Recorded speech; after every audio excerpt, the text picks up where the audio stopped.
नई दिल्ली में मरकजी वजीर जी किशन रेड्डी ने भारत की 80वीं यौम आज़ादी के मौके पर अपनी रिहाइशगाह पर तिरंगा लहराया। उन्होंने मुल्क के अवाम को यौम आज़ादी की दिली मुबारकबाद पेश करते हुए कहा कि गुज़िश्ता 80 बरसों में भारत ने तरक्की की राह पर नुमाया पेशरफ्त की है। जी किशन रेड्डी ने गुर्बत के खात्मे, रोजगार, सरमायाकारी, इंफ्रास्ट्रक्चर और आलमी सतह पर भारत की मजबूती होने और पोजीशन का भी जिक्र किया। उन्होंने वजीर आजम नरेंद्र मोदी के 2047 तक विकसित भारत के विजन पर मुकम्मल एतमाद का इजहार किया।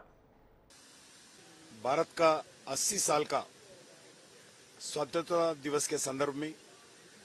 देश के जनता को मेरे ओर से हृदय से शुभकामनाएं देता हूं। हमारे लिए गर्व का विषय है 80 साल से जो आज देश विकास रास्ते पे आगे बढ़ रहे, जो आजाद के समय जितना समस्या थे एक के बाद एक समस्या हल करते हुए आज भारत देश में हर जगह इंफ्रास्ट्रक्चर एक्टिविटी हो, गांव गरीब लोगों को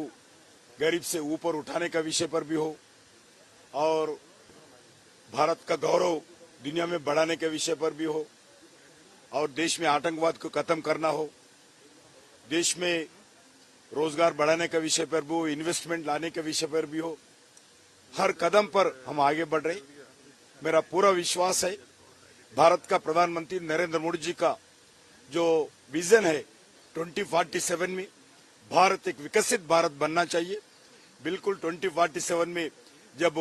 100 साल का आजाद का फिलिस्तीन उत्सव हम बनाएंगे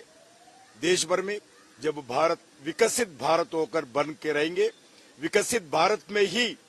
हम 100 साल का आजाद का उत्सव हम मनाएंगे।